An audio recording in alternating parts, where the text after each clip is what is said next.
Assalamualaikum. Salam Jumaat untuk anda yang mungkin baru saja tengok kami di Malaysia hari ini. Terima kasih. Okey, baik. Kita bercakap tentang hari Jumaat yang penuh berkah ini. Kita nak carilah antara mungkin ada dana-dana yang mungkin kita nak kongsikan pahala kita pada hari ini. Kita terus saja ingin bercakap tentang dana wakaf pembangunan Surau Al-Muhajirin yang terletak di Kajang 2 Selangor. Untuk itu, kita terus saja bersama dengan Pendakwa Bebas Berakam Duta Khas Jawatan Kuasa Pembangunan Surau Al-Muhajirin Kajang Utama, Ustaz Nazri Nasir. Assalamualaikum Ustaz. Waalaikumsalam warahmatullahi. Okey, baik. Tadi sebelum tu kita dah berborak tadi berkaitan dengan surau ni. Surau ni memang dah lama dah, 25 tahun. 25 tahun. Daripada jemaahnya 300-400 orang dan sekarang alhamdulillah 1,500 orang. Betul. Kan? Okey, jadi sebagai permulaan mungkin Ustaz boleh kongsikan tentang surau ini dan apakah hala tuju surau ini nanti. Bismillahirrahmanirrahim. Assalamualaikum warahmatullahi wabarakatuh. Kepada sidang penonton yang dirahmati oleh Allah. Baik, surau ni dia sudah bertapak Bali. Alhamdulillah lebih kurang sekarang menampung 300-400 orang. Jadi tujuan utama kita adalah untuk memperbesarkan kerana penduduk situ semakin padat. Betul. Ustaz tengok di Kajang 2, di Bangi, semua dah datang berkumpul di situ. Jadi itu tujuan kita antaranya untuk kita memperbesarkan lagi supaya kapasiti itu dapat menampung jemaah yang berada di situ, insya-Allah. InsyaAllah. Baik, itulah sebenarnya kita perlukan sebenarnya pertolongan daripada kita semua ni untuk kita nak melebarkan, membesarkan lagi surau itu. Dan berkemungkinan besar juga anda kata kalau dah besar mungkin dapat status pertukarannya kepada masjid. InsyaAllah.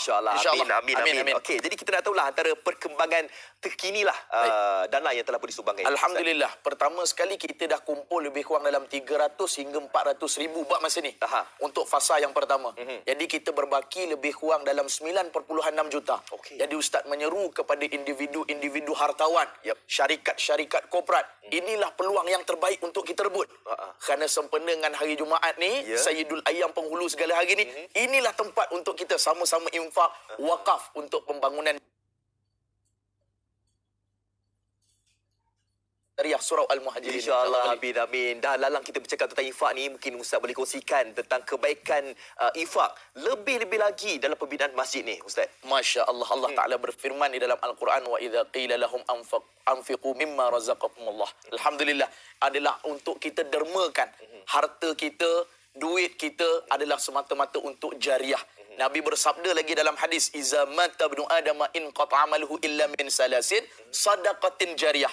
Inilah sedekah jariah ni, walaupun kita dah masuk besok di alam barzakh, kita dah berpindah, tetap mengalir Bali. Tetap mengalir, tak berhenti. Terutama kalau kita ada niat untuk mak ayah kita.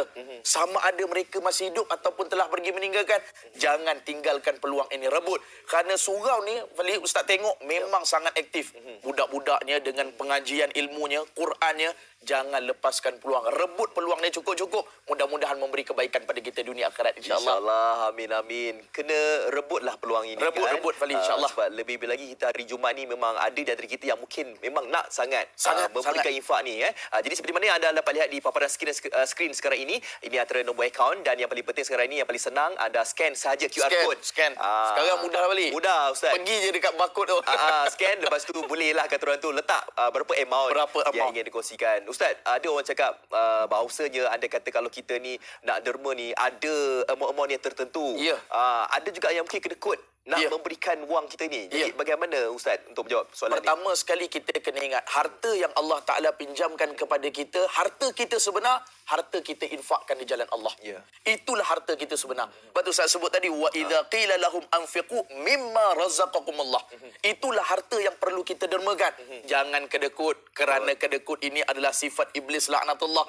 Gunakan semampu kita, ikhlaskan hati kita. Percayalah, di situ titik permulaan Allah Ta'ala luaskan rezeki kita, terutama hari Jumaat ni Balik. Betul. Memang kata orang tu, bukan nak cakap orang lah, saya sendiri pun mengalaminya. Kan, kita tak tahu rezeki itu datang dari mana. Kan? Tapi yang paling penting kita sedekahkan wang kita itu, insya-Allah kita akan dapat berlipat kali ganda. InsyaAllah. Itu niat kita utama tu. Okey Ustaz, yelah, ada mungkin dari kita yang mungkin ada kata kalau mereka dah infakkan wang tu, kita nak tahulah antara pengisian-pengisian apa yang ada dekat dalam surau atau Masjid Muhajirin tu. Alhamdulillah. Pertama sekali adalah untuk kita terapkan anak-anak muda kita untuk datang.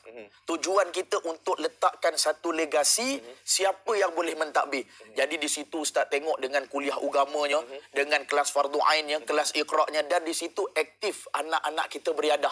Ada pingpong, ada badminton. Ustaz datang pun Ustaz pun join sekali. Boleh main sekali. Ustaz join sekali. Itu yang penting tu. Kita bersama-sama dengan ahli qaryah, dan situ pengurusan jenazah komplit. Cuma kita nak bagi facilities tu lebih baik lagi untuk ahli qaryah, untuk penduduk dekat situ yang semakin padat dengan kajang dua, dengan banginya semua berkumpul di situ. Itulah untuk kita wakafkan, infakkan, jangan lengahkan masa, insya-Allah. Ya, insya-Allah, insya-Allah. Jadi anda kata kalau surau atau masjid ini dah siap nanti ni, ramai-ramailah kita mengimarahkan Sama-sama, masjid insya-Allah. ini. Sebab apa? Sebab untuk golongan-golongan muda, macam Ustaz katakan tadi, Betul. ada aktiviti-aktiviti yang telah pun disusun atur. Dan bukan sahaja sekadar anda dapat ilmu manfaat yang berguna, Betul. tazkirah dan sebagainya, untuk aktiviti-aktiviti kurikulum, Ya. sukan dan sebagainya Sukan. juga ada dekat sana. Okey, Ustaz, yang terakhir ni mungkin Ustaz boleh kongsikan bagaimanakah caranya untuk kita ni bersama-sama infakkan wang kita ni. Masya Allah. Sekarang penonton-penonton yang rahmati Allah, tengok di skrin TV tu, ambil gambar dulu balik. Ya, betul. Screenshot ke kalau tengok kat Facebook tu ke, screenshot dulu. Dan Ustaz dapat maklumat ada pihak pengurusan telefon kata, Ustaz, ni scammer ke Ustaz? Ni bukan scammer dah. Dah masuk dalam TV3, insya-Allah. Akaun number yang diberikan tu jangan bimbang. Yakin sungguh-sungguh ini adalah saham akhirat kita, saham infak kita. Dan bagi siapa yang dalam keadaan keuzuran, Fali, Ustaz selit sikit. Dalam keadaan mungkin sakit, Nabi sebut antara penyembuhnya selain ikhtiar, selain kita berubat adalah dengan wakaf dan infak. Niatkan kalau ada ahli keluarga kita mungkin sakit, mungkin demam, mungkin uzur, inilah peluang untuk kita wakafkan. Masukkan berapa? 1,000, 2,000 untuk kita niatkan, ya Allah, ada daripada kalangan ahli keluarga aku ni tak berapa sihat, engkau sembuhkanlah dia. Dan nombor akaun tu boleh tengok juga dekat Facebook boleh.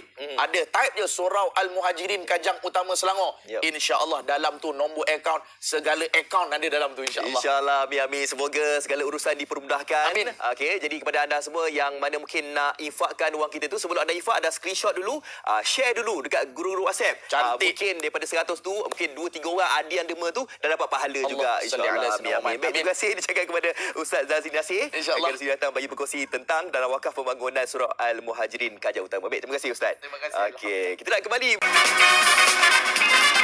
Seorang manusia terputuslah amalannya kecuali 3: sedekah jariah, ilmu yang dimanfaatkan, anak soleh yang mendoakannya. Hadis riwayat Muslim. Ayuh kita perbanyakkan amalan baik ini dengan berinfak kepada dana pembinaan Surau Al-Muhajirin Kajang Utama. Semoga infak ini kita dimurahkan rezeki dan pahala, insya-Allah.